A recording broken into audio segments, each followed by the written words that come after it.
మునుగోడు ప్రజలారా మీరు ఆలోచన చేయండి. మనం రాత్రే చూసినాం.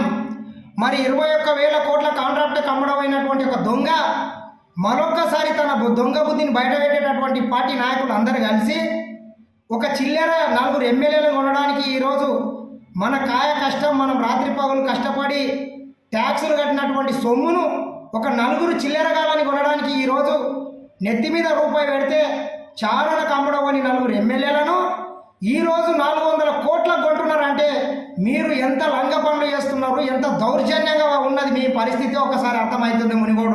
మునుగోడ్ల ప్రపంచంలో ఏ రాజకీయ పార్టీకి ఒక చేరికల కమిటీ అని అటువంటిది ఉండదు. అటువంటి కమిటీ అంటే అది దిక్కుమాలే భారతీయ జనతా పార్టీకి ఉన్నది. దానికి ఒక దొంగని దానికి అధ్యక్షునిగా పెట్టిండ్రు. ఎవడా అంటే ఈటెల రాజేందర్. ఆ రోజు రాజశేఖర రెడ్డి చెప్పి నువ్వు తలకాయ ఎక్కడ పెట్టుకున్నావు రాజేంద్ర అని అసెంబ్లీలో. మేము ఇప్పుడు అంటున్నాం, రాజేంద్ర నీ నెత్తిలో ఏమన్నా పనిచేస్తుందా? నెత్తి ఎక్కడా ఇటువంటి కమిటీలు ఉంటుందా? నీవు ఆ రోజు పేదల భూములు గుంజి ఒక చిన్న దొంగను తప్పించుకోవడానికి ఒక పెద్ద దొంగ సంఖ్యలో పోయి జొర్రి ఈరోజు ధర్మం నీతి కోసం పొద్దుగాల అయితే ధర్మం దేశం ఏవో తొడకూర అని చెప్పేటటువంటి మీ దద్దమ్మలు దేశ సంపదను మొత్తం ఇట్లా చిల్లరగాలను కొనడానికి ఉపయోగిస్తున్నారంటేనే మునుగోడ్ల మీ ఓటమి ఖచ్చితంగా ఓటమి భయం పట్టుకున్నది మీకు. కావున మునుగోడు ప్రజలారా, ఈ కేంద్ర రాష్ట్ర ప్రభుత్వాలు మరి నిన్నటి నుంచి డ్రామాలు చేసినాయి. 400 కోట్లు ఎక్కడివి, ఎన్ని పట్టుకున్నారు, ఆ దొంగలు ఎంత కమ్మడపోయారు, ఈ దొంగలు ఎంత కొన్నారు, ఇటువంటి సన్నాసులకు మొత్తం వాళ్ళు ఏం చేస్తున్నారో మీరు ఒక్కసారి ఆలోచన చేయండి. దీన్ని మొత్తం ఒక మునుగోడు బిడ్డలని ఆత్మగౌరవానికి జరుగుతున్నటువంటి ఈ ఎన్నిక, ఈ దొంగలకు బుద్ధి చెప్పాలంటే మీరు ఆలోచన చేసి ఓటేయండి. ఒక్క మునుగోడు ఎన్నిక కోసం ఇన్ని 100 కోట్లు చేతులు మారుతున్నాయంటేనే మీరు ఆలోచన చేసి ఓటేయండి. తెలంగాణలో ఎవరికి రాని అవకాశం మీకు వచ్చింది. మరి ఇక్కడ ఉంటాడు ఒక కేంద్ర మంత్రి కిషన్ రెడ్డి. పొద్దుమిక్తే తెల్లారితే నీతి గురించి, న్యాయం, ధర్మం గురించి మాట్లాడతాడు.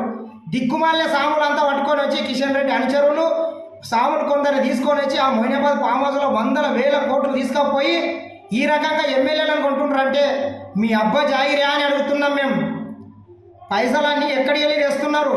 తెలంగాణ బిడ్డలు రాత్రి పగులు కాయ కష్టం చేసి ట్యాక్సులు కడితే ఆ ట్యాక్సుల్ని వాళ్ళ శ్రమని ఈ రకంగా మీరు దారపోసిన చెమట చుక్కలు దారపోసిన కష్టార్జితాన్ని ఈ రకంగా దొంగల్ని లంగల్ని కొనడానికి ఉపయోగిస్తున్నారా? ఇదే మీ పార్టీ సిద్ధాంతం? సిగ్గు తెచ్చుకోండి కిషన్ రెడ్డి గారు. అదే మొన్ననే చెప్పిండు రఘునందన్ రావు, 4-5 మంది ఎమ్మెల్యేలు మా దగ్గర ఉన్నారు, మాకు ఇంకా 4-5 రోజుల పార్టీ ఫిరాయిస్తున్నారని చెప్పి మళ్ళీ సిగ్గు లేకుండా మేము ఎడగొంటున్నామని చెప్తున్నారు. సిగ్గు శరం ఉండాలి మీకు.